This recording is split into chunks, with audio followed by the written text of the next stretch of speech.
Today's guest is someone who's quietly behind the scenes of some of the most successful real estate operators and fund managers in the game.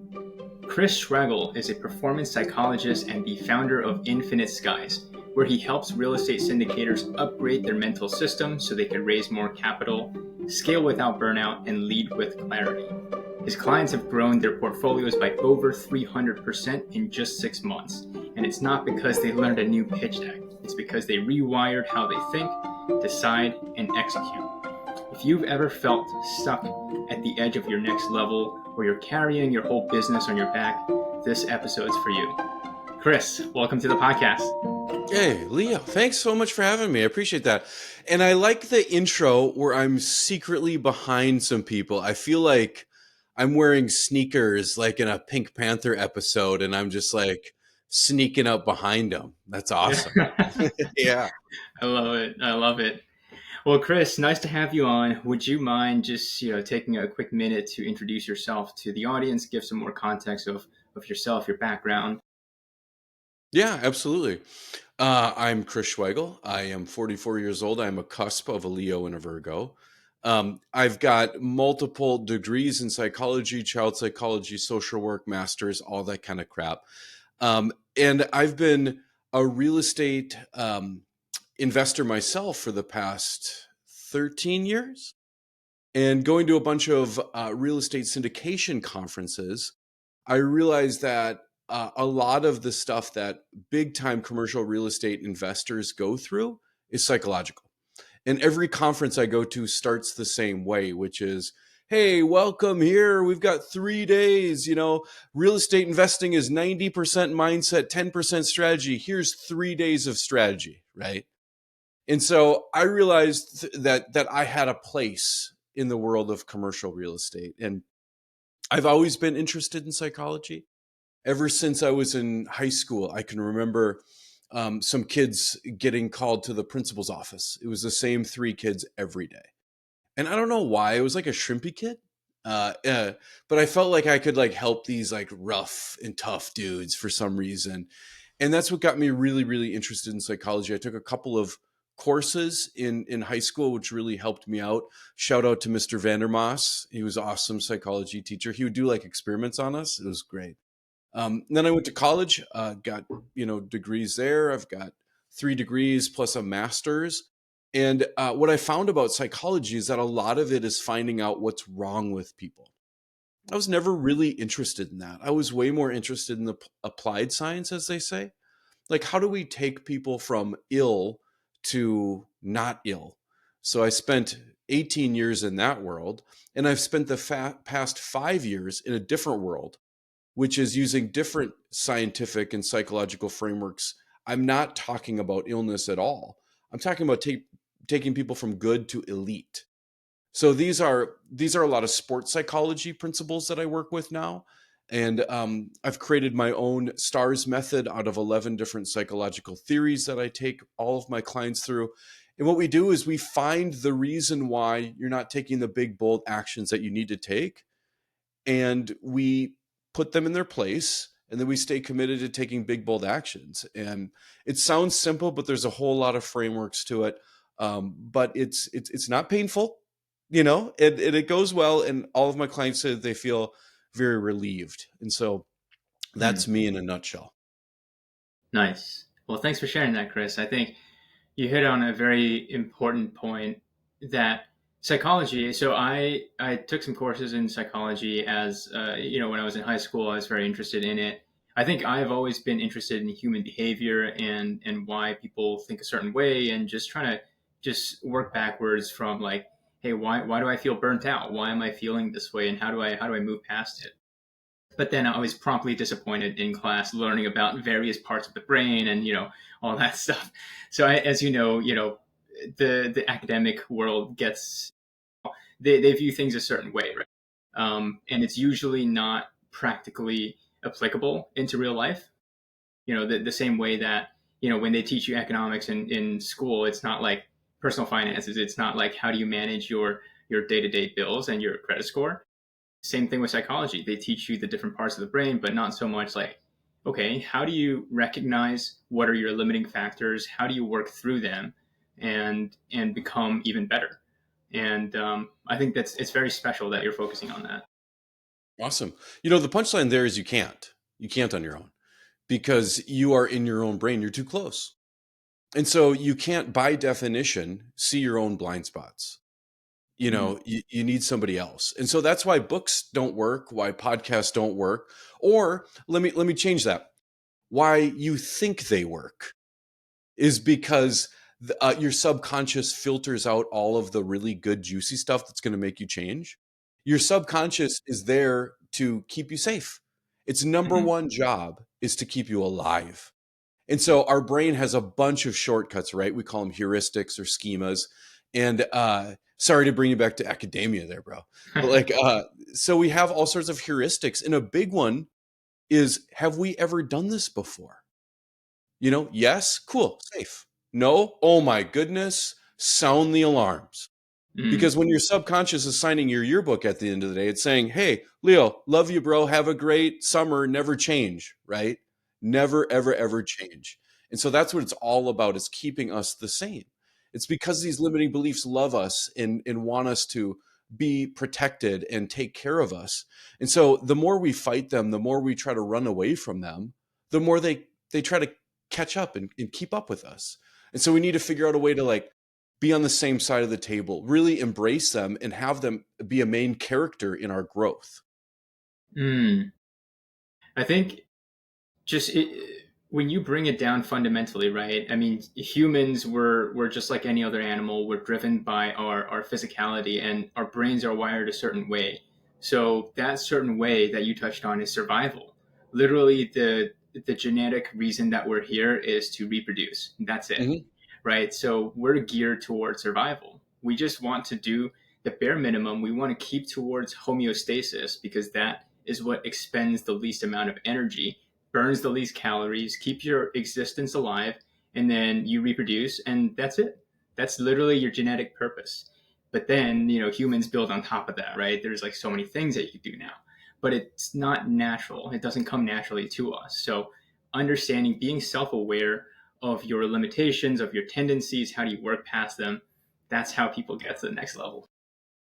Yeah, you're right on. Hey, man, we're going deep, dude. I can tell you took some neuroscience classes here because now we're in the hypothalamus for everyone who's Googling this at home, and like the four F's that our subconscious cares about, right? Which is feeding, fighting, fleeing, and making out, right? Like those are like the four F's of our brain, right? But if you go a layer above that and you're connecting now our subconscious with our conscious, it's three things that we need to feel human. We need validation, recognition, and connection. Validation is, I'm a good person, but we can go without that. We need recognition too, which is, I see other people are seeing me do a good job. That's also not as important as connection. Connection is the most important. We have to be in the in group. If we're in the out group, then the four F's are really activated. And so, for anyone there who's out there creating a business, raising a bunch of capital, asking for money, doing the big bold asks, building in public, all that kind of stuff, it really it directly causes a gap there between what keeps us safe and what we're trying to do. And so it creates this sort of distance between being in that in group. Because if we do something in public and we make a mistake, other people are going to see. And then our subconscious, which is completely irrational, right, will say things like, they're going to think I'm a fraud. They're going to kick me out of the group. They're going to make fun of me.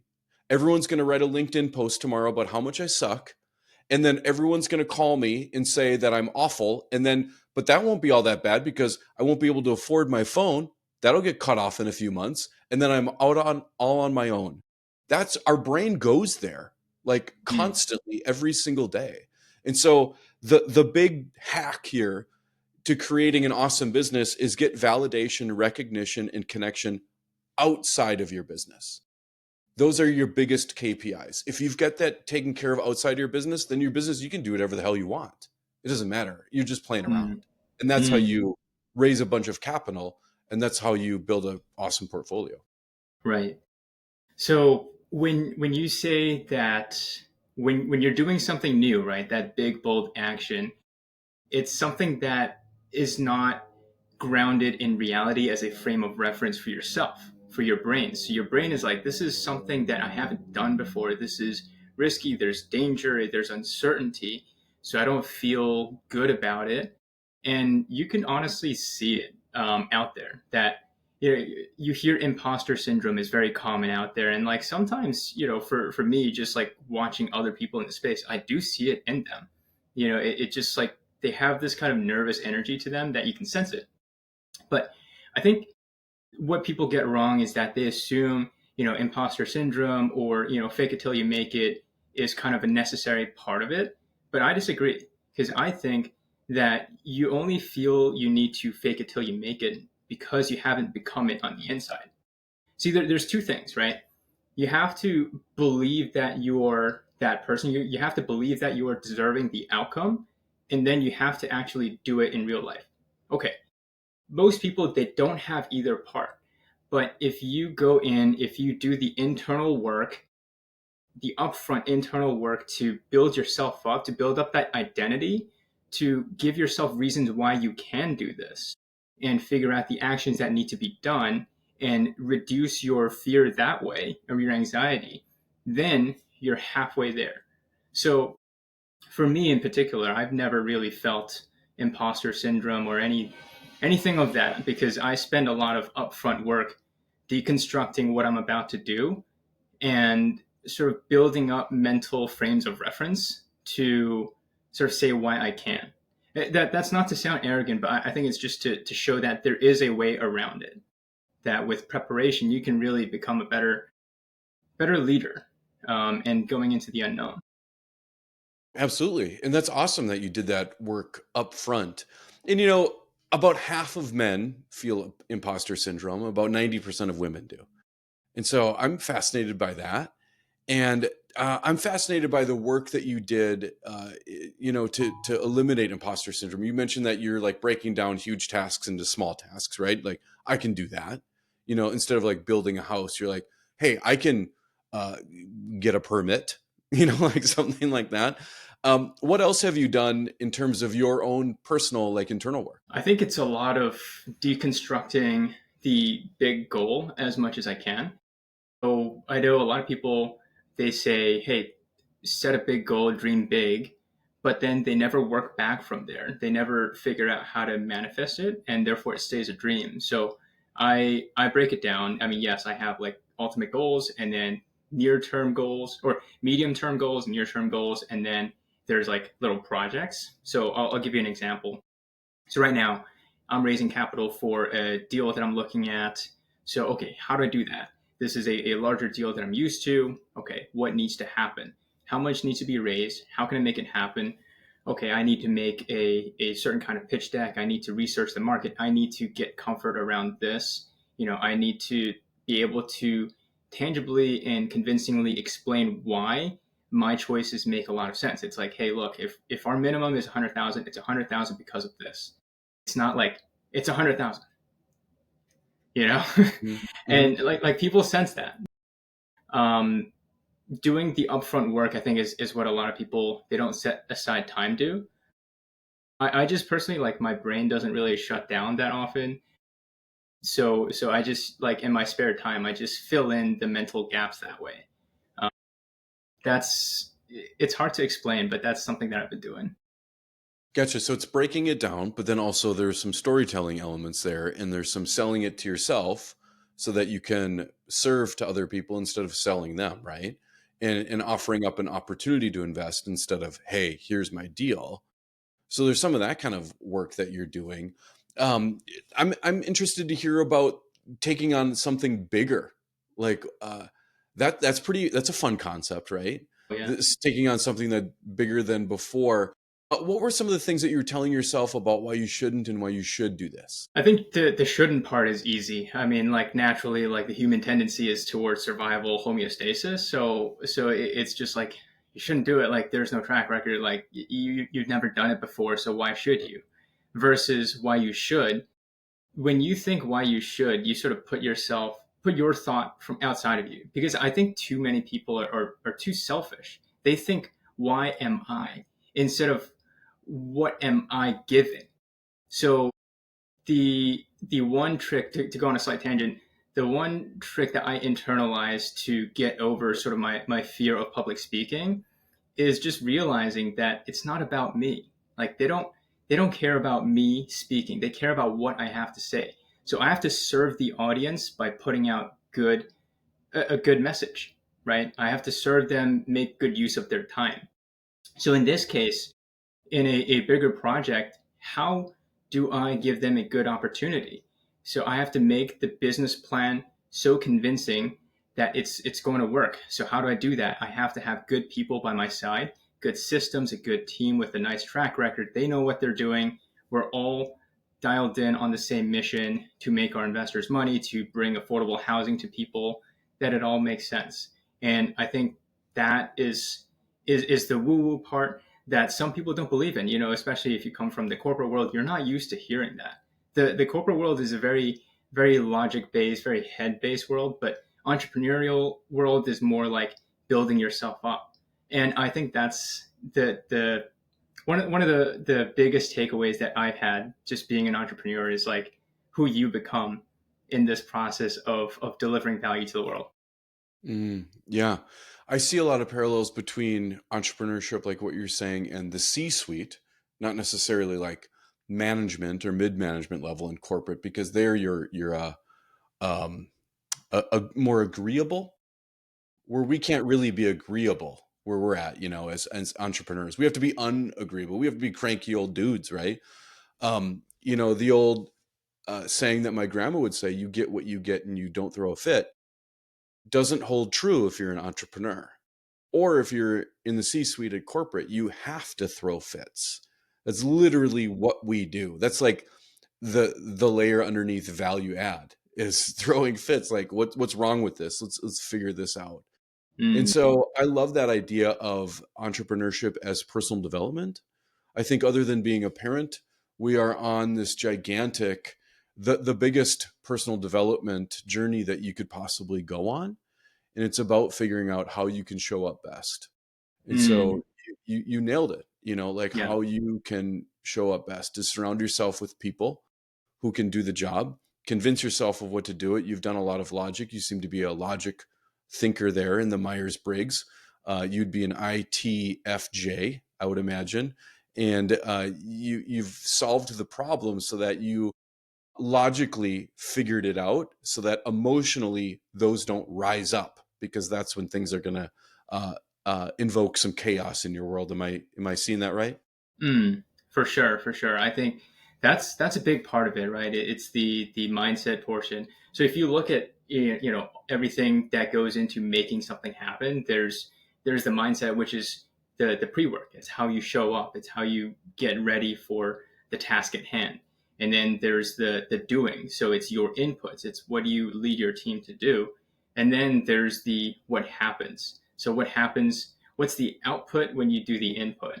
Right? Because sometimes people can have a good business plan. They can run these things, they could run marketing campaigns, but they're marketing the wrong system, and they just don't get the timing right.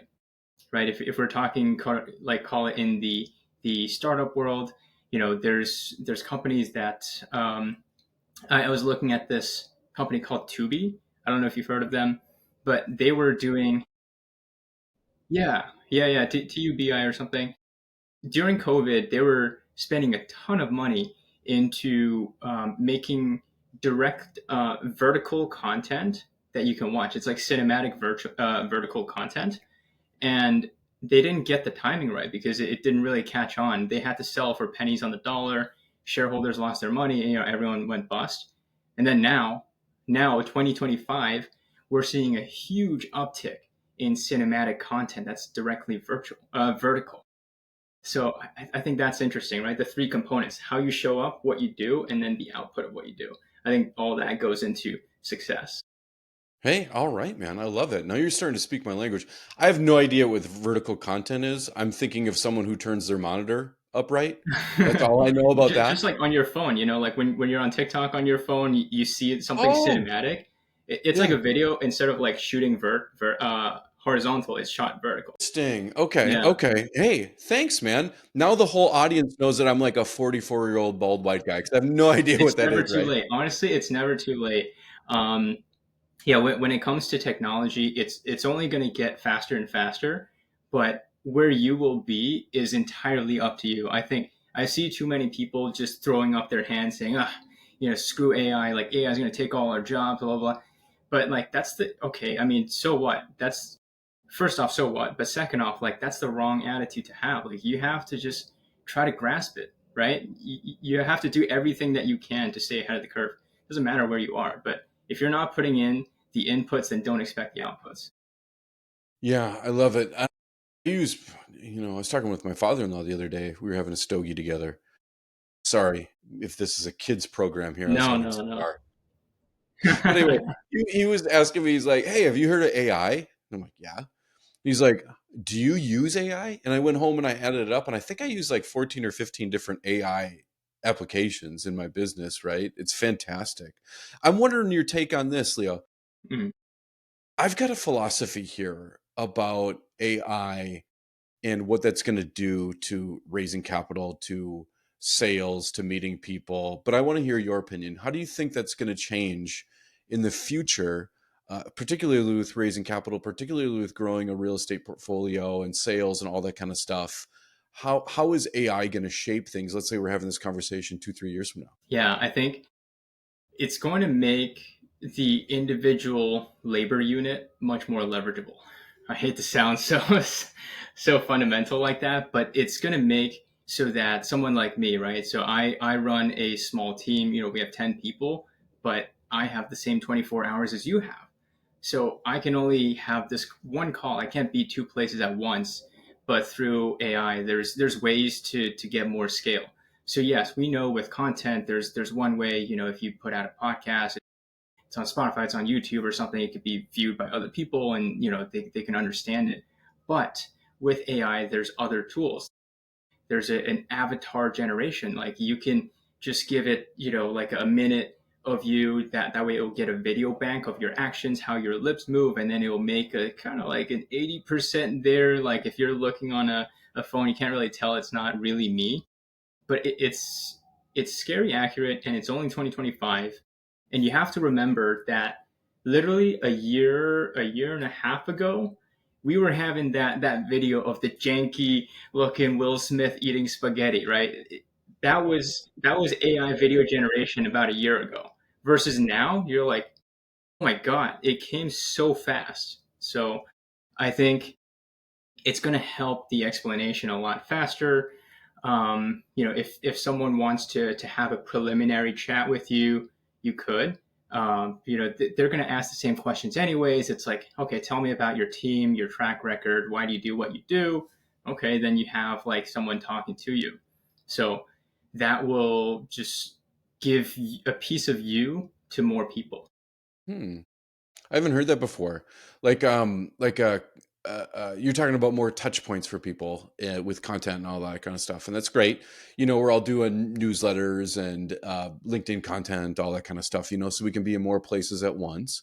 But with AI, what you're saying is, when you have like the chat bot on a website, that chat bot would be like a video avatar of you responding Mhm. directly to people. Exactly. Exactly. Hmm. I haven't I Yeah. haven't heard that before. I don't know how I feel about that. Like, that's great that you can be there in that spot. I think it's interesting. I don't know. I think people are starting to see through AI a little bit. Yeah. Like, I think we all know an AI LinkedIn comment when we see it. Hmm. We all know an AI LinkedIn post when we see it. I wonder, and then instantly we're like turned off, right? We're like, ew, right away. And I wonder what that's going to be like for an AI video avatar. We'll have to see. We'll have to wait and see, Yeah. I guess. So we'll It's know. it's getting harder and harder to tell. I mean, especially on like Instagram, on TikTok, when you're just like scrolling the videos, a lot of the talking heads, you'll see a green screen, like someone talking about a news article. It's like it's just an AI avatar, which is very interesting. If you look closely at how their lips move and everything, yeah. Hmm. But so speaking I of have an that, actually, announcement to make to you, Leo. yeah. I'm a hologram. This is the real me now. Yeah, wouldn't that be Imagine. awesome? I'm just Yeah, imagining like Max Headroom, like robots, like glitching, yeah, but it wouldn't yeah, happen. It wouldn't yeah. happen. I think yeah. There's this quote that comes to mind. People just they focus so much on the if we can do it, but they don't ask themselves if they should do it. Ooh, Jeff Um, Goldblum in Jurassic Park. yes, Love that part. Yeah. and I think the unfortunate truth is that people who ponder that question too much will fall behind. And this world is only becoming faster and faster. When you're talking about science, right? You have acceleration. Acceleration is the speed, metered squared. So it's like an extra component part. So it's only going to move faster. So I think you almost can't afford to like just stay there, unfortunately. But I think where I was wanting to go after this is so speaking of doing right, a lot of people were solopreneurs, we're running small teams when we're doing these things. We have to make a lot with a little. And what I've seen a lot of people go through is decision making fatigue or execution fatigue. They feel like all roads lead to them. Everyone goes to them for questions, after they're done with a task, and like they have to just follow up with everything. So how do you work through that, with someone, and like what's the typical blockers for that? Yeah, that's a great question. And so, delegation, we're talking about delegation here, right? So that involves a ton of psychology. You can read E-Myth Revisited, you can read, Traction, EOS, you can implement all that kind of stuff, and your subconscious is going to say nope and burn it all down. There is so much psychology in delegation because we're getting into control, right? Relinquishing control is something that we hate doing as people. We need to know what control is. We're seeing it now with commercial real estate investors now with the market. I feel out of control. When things are going along on the lazy river of life, we don't have to pay attention. But when our dreams seem like they're getting farther away, we feel out of control, and we make a bunch of crazy irrational decisions to try to get them more in control, right? And then we don't have to even achieve our goals, they just have to be a certain distance away that we feel comfortable with, right? Everything is about comfortable, and delegation is the exact same way. So delegation really is phase two of work with me. Phase one is the stars method, which is what I've developed. It is all about finding your limiting beliefs, finding your identities that you tell yourself, because you only do behaviors that match the identities that you tell yourself. Usually there's about 15 or 20 of these that each of us have. If it's outside of that, we don't do them, right? It's because life is overwhelming. There's so many possibilities. We have to narrow that. We have to. Otherwise, the world gets way too chaotic, right? And then, so what we do is we then study where those identities were created. These were people who were influential to us fifth, sixth, seventh grade, like middle school. Most of us, well, I'll say this, all of us are still in a middle school cafeteria. We are still trying to fit in, find a place to put our tray down, to not get beat up, to not get milk poured over us, right? To try to impress the right people and fit in. That's life. That's entrepreneurship. That's social media. We're just trying to fit in and not stick out. But as entrepreneurs, we're trying to stick out. So it goes against our psychology, right? And so what we do is then we study the future, and where is your life going to go, your vision, all that kind of stuff. We have you die, you plan your funeral, you talk to God. We bring it all back home, and we literally find the belief system that you're working on, like your mental operating system, right? And then you can figure out kind of what what triggers you, what's holding you back, the types of emotions that are coming up, and then we can create some mental frameworks there that soothe those subconscious needs while you keep moving forward, right? And then in phase two, what we do is we bring this to your business. And so, working with your team, there's a ton of delegation. We're going to need to know, we found out in phase one, because that's going to come up as soon as you elevate your VA to a COO, which is something that I did with a one-on-one client this week, right? So, someone who was doing underwriting someone who's doing some operations is now the COO. Congratulations. His subconscious is going crazy, right? How do I know things are being handled? How do I not wake up in the middle of the night? He said the last 7 days, 3 of them were sleepless nights. Because, like, how do I know the bills are going to get paid? And he knows the answer from EOS, from Traction. It's, if I was on a desert island and all I had was a Wi-Fi connection, what 3 things do I need to know, right? But tell that to your subconscious, and have it sleep at night. It won't. And so what we did was a sense of mission with his team. A sense of mission is where you share your mission, vision, values for the company. And so instead of it being your company, it's our company. And these are our collective mission, vision, values. So instead of being across the table from your employee, you're on the same side of the table, linking arms, saying, this is where we're going. And next, what we do is we have all of the employees create their personal mission, vision, values. Third, we create like an open door policy. I know that's a woo woo, but like an open door policy where they can come to you all the time and are celebrated for bringing up any sort of ways that we are not aligned with that mission, vision, values. And last, what we do is we have the person on top say to every single person, here's our mission, vision, values. There's yours. How can this company, how can we best support you in what you want to do? That's how you get people going to battle for you. And that's how you get people doing above and beyond what they want to do. And that's how like families are created. And I know that businesses aren't families and they shouldn't be treated that way, but that's how people feel bonded and connected and have an obligation to serve, is when we're all in this together. And so what we did was we had the person who's now the new COO start to create some new KPIs on what needs to be done so that her own psychology can be soothed, and then she can bring it on to the next people. And so now my client's homework now is to understand all those times when his anxiety is showing up. Just let's study those. Let's get some data points. When are the times when you feel like you need to step in? And then we've got a mental framework for that. And it's very, very similar to the mental framework we used before he started speaking on stages and things like that, because our anxiety says, never done this before, sound the alarms. But he's saying, it's okay. It's okay. It's okay, fear. You go over here. Hey, you can come along for the ride. You're right there. We're not forgetting about you. And we're going to take this action over here. And I'm going to do this affirmation because at the end of the day, this is what needs to be done so that I can best serve people. And I'll see you, fear, in a minute. And Mm-hmm. that's how we do it. We don't fight the system. We learn the system and we roll with it. And we help other Nice, people do the same. nice, nice. You mentioned one thing that I want to go deeper on, actually. So when you say that work shouldn't be like family, I disagree, and this is a hot take.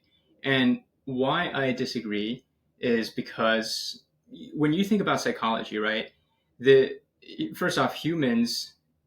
The reason why we are humans is we have this consciousness that seeks purpose, that seeks vision, value. That's why when you're with someone with a shared purpose, like your family or a company with a really strong culture, you feel that alignment. And fundamentally, there's about 6 human needs that we're always looking to fulfill. This is what Tony Robbins says.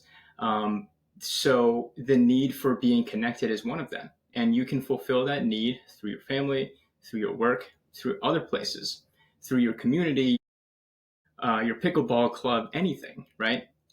So I think fundamentally, there's a lot of isms and a lot of thoughts in society that were just handed to us, right? Like work should not be like family. You should, I don't know, you should work until you're 65, like all these kinds of things. But nobody ever asked, like, who made that advice? Is it still relevant? I mean, as we know, the world is changing, right? The world changes every day. So we have to just examine these thought patterns that we're handed and that we just put in the back of our mind without even questioning it. I think that's what leads to a healthy, more optimal life. That's what I do a lot, actually, is just take out a lot of these beliefs and I take it out, I observe it, and I think through it. I think, is it correct still in today's environment in my life? If so, okay, yeah, put it back. If not, then let's change it. So I think having that courage or that discipline to really just change yourself and continuously iterate. I think that's what makes life so beautiful. I couldn't agree more.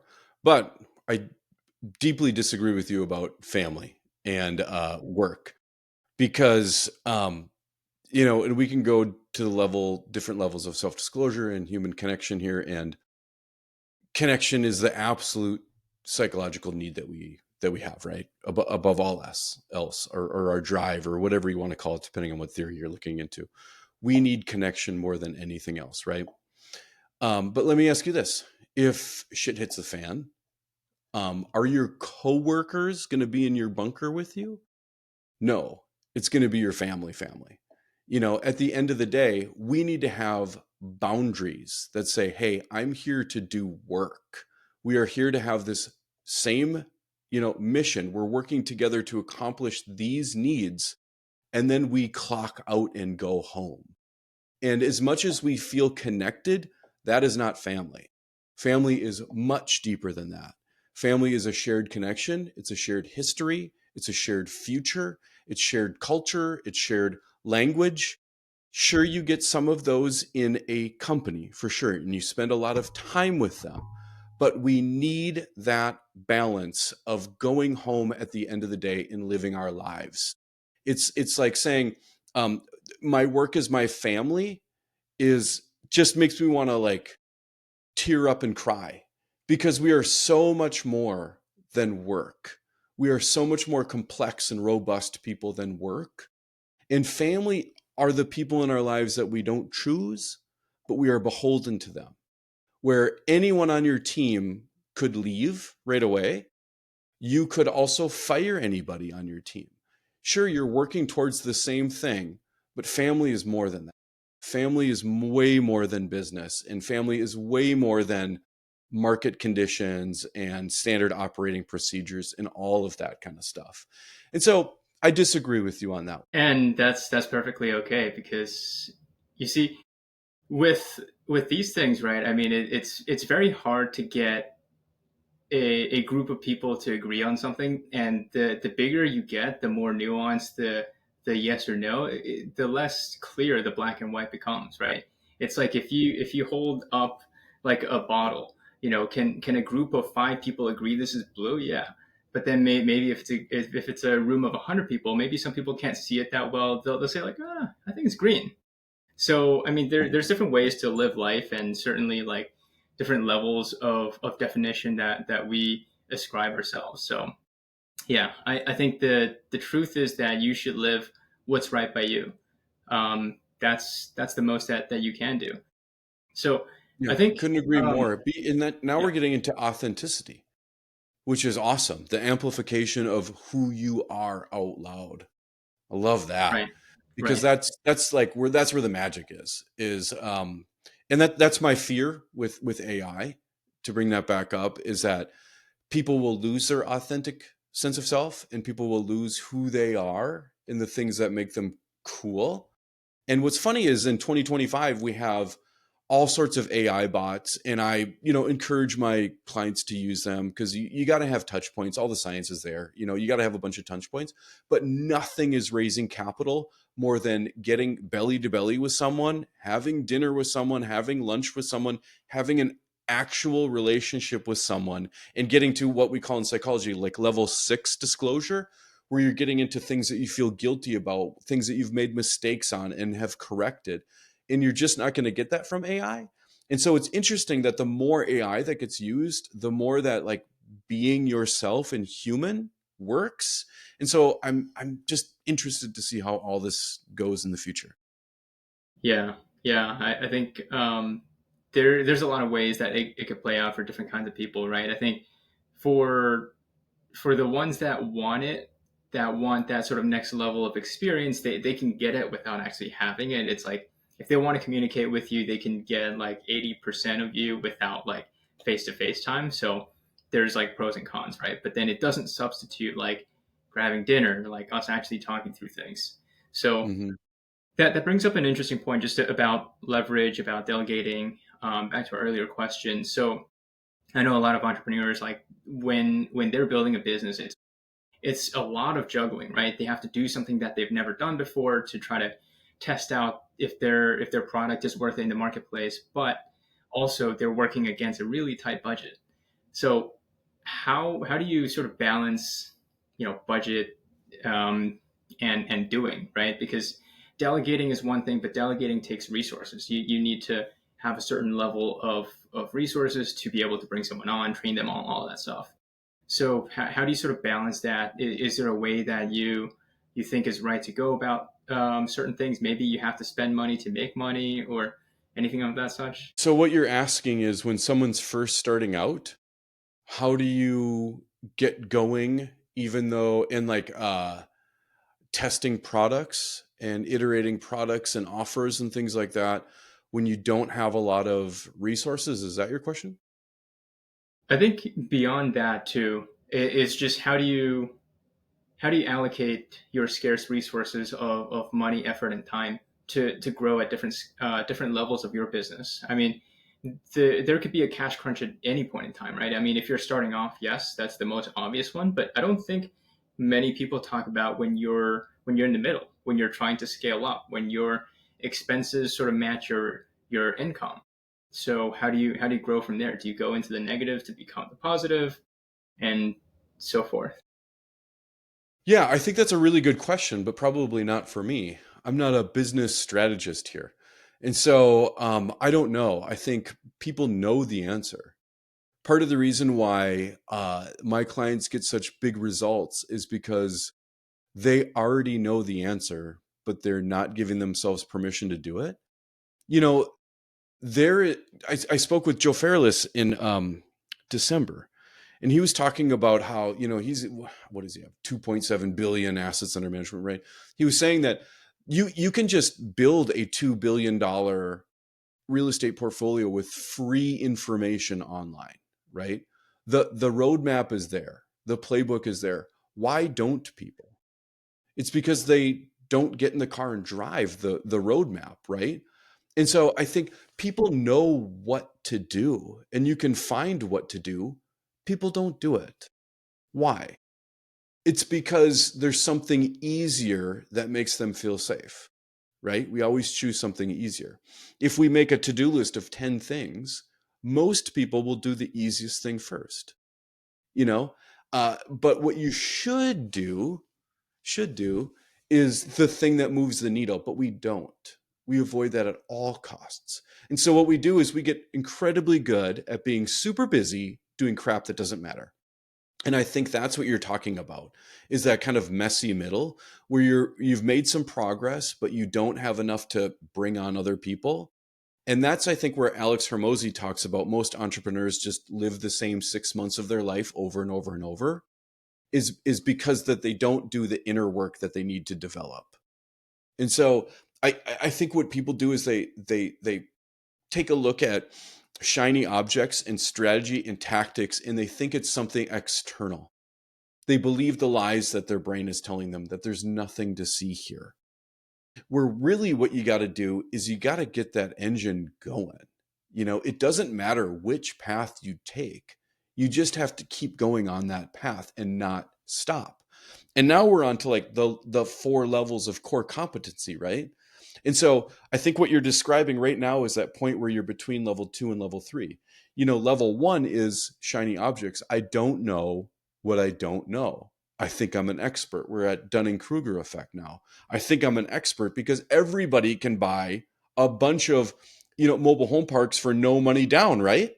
Like, because this guy said so. That's level 1. You don't know what you don't know. And then you get to level 2 and you realize it's a little BS. It takes a little bit more work.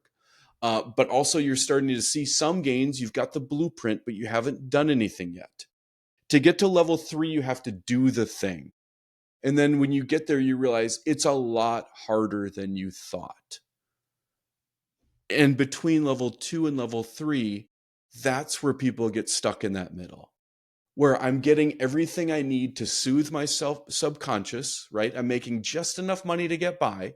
I can still relate to people from my past, right? I haven't changed enough where I have to get new friends.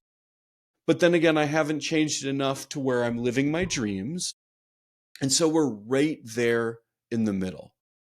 And so I think a lot of this has to do with relationships. Which relationships are you willing to look at and say, this isn't working for me, and move on? This is where the identity transformation is really, really strong and really, really needed, and why most people don't do it, and why the appeal of a 9 to 5 job is so strong for most people. I know we rag on people who work a 9 to 5 job, a W-2 job, but it does the trick for 96% of people out there, right? However many people do that. It's because you don't have to stare into the abyss and say, who am I? But if Totally. you're at that spot that you're talking about where you can't hire other people, you've got to do it all on your own. Do I go negative? Do I go positive? Your back is against the wall. You have to answer that question. Who am I? And not a lot of people want to answer that. But there's such power in that. There is such power in that. When I bought my first duplex back in 2013, I was making $14 an hour. Living in my friend's basement when I was 32, and I moved out into a duplex after I read Rich Dad Poor Dad. And I didn't own any tools. I had some uncles who came and taught me how to do a few things, but it was up to me to buff the floors, to change out the kitchen cabinets, to do a bunch of the little stuff that I could try to hack, right? But that's when I found out that, hey, I didn't have to go out with my friends all the time, that I found a lot of purpose from working all day. I also found out that I will work for 20 hours in a row on my feet, and then suddenly realize that I'm hungry and have to walk to the nearby bar and get like a bacon cheeseburger with fries and a beer, which is not good. You do that a couple times and you don't do that anymore. Um, but I found out what I was made of. And I got that privilege. But also, I couldn't dip my toe in. I had to jump right on in and get way over my head. I don't think most people want to do that, Hmm. And so it's intentionally getting yourself out of your comfort zone so that you feel that feeling and then keep on going. So I did not answer your question at all. That's okay. But that's a business strategy question, but it's really a psychology question. Everything is psychology because it's a half of how you show up, and it's a half of what you do, right? And then the rest is up to luck. So Hmm. I think it's half the question, no matter what. A lot of people don't really think of psychology as much as part of the equation, but in reality, it is. So I have two more questions for you. So, what do you think are questions that people should ask themselves to figure out where they're stuck and what to do next? Because we all know the saying, ask better questions, get better answers, right? And I think a lot of people, they just don't have enough time. They're so distracted, they don't ask the right questions, and they don't have the clarity to ask the right questions. Yeah, that's a really great question, Leo. And I'm thinking of backwards and forwards, right? Backwards is like, how did I, like, if you were to write down, like, what are 5 truths that I think about this world? Or 5 truths that I think about me or entrepreneurship or business or whatever that is. And then to ask yourself, why do I think those? Who taught them to me? Where did I learn them? And is it possible that there could be an alternative to these, you know? Because we learned these things in the past when we're developing our prefrontal cortex, what's called it's slipping right now, but it's when we're developing post operational thought is the word I was trying to think of, where we can think of if then scenarios and imagine basically life in 3D, right? The memory that we know now develops. And so at that time, we are very, very heavily influenced, and we're like a sponge from people around us. And that's the operating system that we continue to roll with. So I would look into the past and say, what are 5 truths that I think, and is it possible that those might not be true all the time? And then the second thing is I would go into the future and I would ask myself, when it's all said and done, and I put my head on the pillow for the very, very last time, and my body is gone, but the memory is still around, right? We're talking about my second life, my legacy, right? And I am in heaven, arm in arm with God, or whatever you want to believe. what what tools did I best use? And what tools was I given that I didn't? And why? Why didn't I use them? Because you don't get a second chance at that. And I think people really unlock a lot there. I'm working with a client of mine. His name is Mike, and we were planning his funeral. Awesome funeral, by the way. He's going to barbecue, but also lobster. Awesome. Hey, good spread. And they were going to do karaoke. He was going to karaoke hip hop songs in a dive bar. Way to go. Awesome funeral. But anyways, we were talking about who was going to be there, and his folks were going to be there, his aunts, uncles, all this kind of stuff. And he was like, wait, they're not going to be. But all sorts of the people that I'm mentoring in business are going to be there. And then he got kind of teary eyed and he was like, but I'm not doing any of that right now. So we have these two selves that live inside of us. We have our actual self and we have our ideal self. Our ideal self lives in the future. He has so much more time. He's buff, does all the right moves, right? He's got like 100x our, net worth, but also more time, and is chill and calm and less to do. Like that's our ideal self, right? And we always think that we're going to, become that person without much change. But that doesn't happen. And so if we go into the future, we can see some of those things that we're telling ourselves that maybe we're not aligned or we're not doing to lead up to that. So that's what I would say, is to look back at, what's forming your thoughts right now, and then look into the future about like, what am I telling myself that I'm not behaving in a way to align with? Hmm. Well, thanks for sharing that, Chris. I just have one last question for you. Um, and before then, this was a wonderful conversation so far. So thank you for all your wisdom and your perspectives. How can people get in touch with you, speak more, by the way? Well, thank you, Leo. This has been super fun, and I appreciate your questions, man. And just like thinking deeply, this is awesome. So I'm on LinkedIn. I post on there most days. You can find my website and all that kind of stuff, case studies, things that I do on there. So just find me on LinkedIn. Excellent. So the last question, and this is actually for you, the listener, to do right now. So if you, Chris, had something that would take maybe 2 minutes at most that the audience can do to get them the most amount of impact, the biggest takeaway from the session that we've had together, what would Hmm. it be? Call somebody that you've been meaning to call and thank them. We all have a bunch of people in our lives that we owe a thank you call to, like a heartfelt thank you. And we hold back because we think it's going to be dumb or stupid, or they're going to be like, how dare you? Or write a letter to them and just thank them, because that's the kind of stuff that goes on the board, the pegboard at your funeral. That's the kind of stuff that goes into the keepsake box. That's the kind of stuff that goes into someone's heart and sticks with them forever. And what you will do is you will give that gift to someone else, but also what you're going to give to yourself is the gift of having harder conversations, speaking your heart out loud, and just connecting with people at a deeper level. And that is really the superpower of the future. And so you're giving someone a gift, but also flexing a muscle that has deteriorated a little bit and needs some more flexing. And so just pick up the phone and thank somebody that you've been meaning to, or write someone a letter who deserves a thank you note from you, like from the heart. I love it. Too many people go through life forgetting that it has to be lived by no one but themselves. Mhm. So thanks for Exactly everything, right. Chris. I'll see you next time. Yeah. Thank you, Leo.